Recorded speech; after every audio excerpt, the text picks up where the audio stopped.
las últimas horas, las autoridades colombianas, bajo órdenes del presidente Gustavo Petro y la fiscal Luz Adriana Camargo, han logrado avances históricos contra el narcotráfico y el crimen organizado.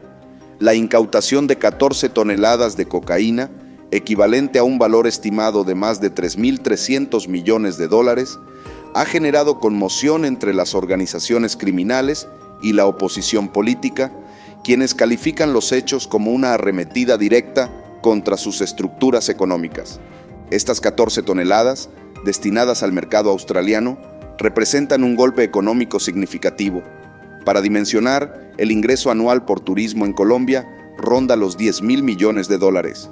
Este cargamento equivale al 30% de esas ganancias en un solo envío, lo que refleja la magnitud del impacto sobre las finanzas del Clan del Golfo y sus aliados. La operación no solo logró interceptar la droga, sino también 3 semisumergibles que intentaban llevar el cargamento fuera del país. La colaboración entre fuerzas de seguridad nacionales e internacionales ha sido clave para detectar estas nuevas rutas hacia Oceanía, un mercado que ofrece ingresos extraordinarios debido a la alta demanda y los precios elevados. El presidente Petro declaró que esta podría ser la mayor incautación de cocaína en tránsito por Colombia en la historia. Además, felicitó a la Armada por sus esfuerzos y destacó que estos golpes son un mensaje claro a las estructuras delictivas que buscan diversificar sus operaciones frente a cambios en la dinámica del mercado estadounidense. Otro logro notable fue la identificación y embargo de 101 bienes que formaban parte del patrimonio ilícito de alias Pelo Mono, un cabecilla del Clan del Golfo. Estas propiedades, valoradas preliminarmente en más de 2.300 millones de pesos, están destinadas a procesos de extinción de dominio que eventualmente podrían beneficiar a las víctimas. La Fiscalía, además, sigue avanzando en la desarticulación de redes corruptas dentro de las instituciones del Estado. Un caso destacado es el de Arbey Arellano Cerda, jefe de operaciones de la Seccional de Inteligencia de la Policía Nacional en Bolívar, quien entregaba información privilegiada al Clan del Golfo para evadir operaciones de seguridad. Arellano Cerda accedía sin autorización a sistemas internos para alertar a estructuras criminales sobre movimientos de la fuerza pública. Fue imputado por el delito de vulneración de datos personales agravado y actualmente se encuentra bajo medida de aseguramiento domiciliario. En paralelo, el coronel retirado José Alejandro Castro Cadavid fue judicializado por su presunta implicación en el asesinato del líder social Narciso Beleño en Santa Rosa, Bolívar. Según la Fiscalía, Castro Cadavid habría ordenado al Clan del Golfo ejecutar el crimen, un reflejo de cómo estos grupos penetraron instituciones clave. Este caso evoca denuncias históricas sobre la existencia de las Águilas Negras, un supuesto grupo paramilitar ligado a amenazas contra líderes sociales y opositores al uribismo. Según análisis recientes, estas amenazas podrían haber sido promovidas desde sectores de las mismas instituciones. Otro golpe significativo fue la captura de Wilson Escarria Camacho, ex juez laboral acusado de favorecer a terceros para apropiarse de más de 23.000 millones de pesos del Magisterio Nacional. Este caso subraya la profundidad de las redes de corrupción que las autoridades están enfrentando. La Fiscalía ha intensificado las medidas contra el Clan del Golfo, considerada la organización criminal más poderosa del país. Los golpes han debilitado su estructura financiera y operacional, aunque su influencia sigue siendo considerable. Además, las operaciones contra otros grupos armados ilegales han generado resultados contundentes.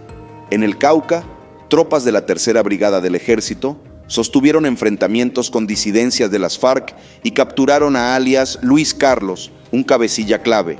Alias Luis Carlos lideraba una red de apoyo en el Frente Carlos Patiño, responsable de retenes ilegales y ataques contra la fuerza pública. Esta captura es un paso crucial para estabilizar el Cauca, una región históricamente afectada por el conflicto armado. En operaciones paralelas, el ejército destruyó 13 laboratorios de producción de cocaína en Putumayo, golpeando directamente la capacidad logística de las disidencias. Estas acciones forman parte de una estrategia integral para reducir la producción en zonas clave. Mientras tanto, en el Chocó, se logró la captura de un cabecilla del ELN en medio de enfrentamientos con la comunidad local que buscaba evitar su aprehensión. Las autoridades destacan que estas detenciones son fundamentales para debilitar a estos grupos en la región. En el Meta, las fuerzas militares están contrarrestando los intentos de Iván Mordisco, líder disidente, por fortalecer su presencia en la zona. Esto se suma a los esfuerzos por frenar la expansión de grupos armados hacia territorios estratégicos. La estrategia de división implementada por el gobierno ha debilitado significativamente a grupos como la Segunda Marquetalia, liderada por Iván Márquez. Según informes, esta división ha reducido los ingresos mensuales de Márquez en más de $3 millones. La ruptura de la Segunda Marquetalia es un ejemplo de la política de divide y vencerás aplicada por el gobierno Petro. Estas acciones buscan desarticular las estructuras de poder de los grupos armados desde su núcleo. Sin embargo, los avances también generan tensiones en territorios controlados por estas organizaciones. En el Cauca, comunidades del Cañón del Micay han denunciado presiones por parte de disidencias para bloquear vías y exigir la retirada del gobierno. Estas presiones responden al temor de los grupos armados ante los planes de inversión y militarización en la región, que podrían debilitar su control territorial. El gobierno, sin embargo, se mantiene firme en su objetivo de llevar desarrollo a estas áreas. La construcción de megaproyectos en zonas como Argelia, Cauca, es vista como una amenaza directa por las disidencias. Estas inversiones buscan ofrecer alternativas económicas a la población, reduciendo así la dependencia del narcotráfico. A pesar de los avances, la lucha contra el crimen organizado enfrenta desafíos significativos. La capacidad de adaptación de estos grupos, como el establecimiento de nuevas rutas hacia Australia, exige una respuesta constante y coordinada. En este contexto, el papel de aliados internacionales como la DEA ha sido crucial. Operaciones conjuntas en Panamá han resultado en la incautación de casi 2 toneladas de drogas, subrayando la importancia de la colaboración transnacional. Las incautaciones recientes no solo representan pérdidas económicas para los grupos criminales, sino también para sus aliados políticos. Según analistas, la falta de recursos podría afectar su capacidad de influencia en próximas campañas electorales. Estas pérdidas económicas han generado un aumento en la presión política contra el gobierno Petro. Las marchas promovidas por sectores de oposición reflejan la desesperación de quienes ven amenazados sus intereses. Las investigaciones también han revelado la complicidad de sectores de la sociedad con el crimen organizado. Desde empresarios hasta funcionarios públicos, las redes de corrupción se han extendido ampliamente, complicando los esfuerzos de justicia. La captura de cabecillas y la desarticulación de redes internas son pasos importantes, pero no suficientes. El gobierno continúa buscando mecanismos para garantizar que los bienes incautados beneficien a las víctimas y comunidades afectadas. Los críticos del gobierno argumentan que estas acciones generan inseguridad urbana al obligar a los grupos criminales a buscar nuevas formas de operar.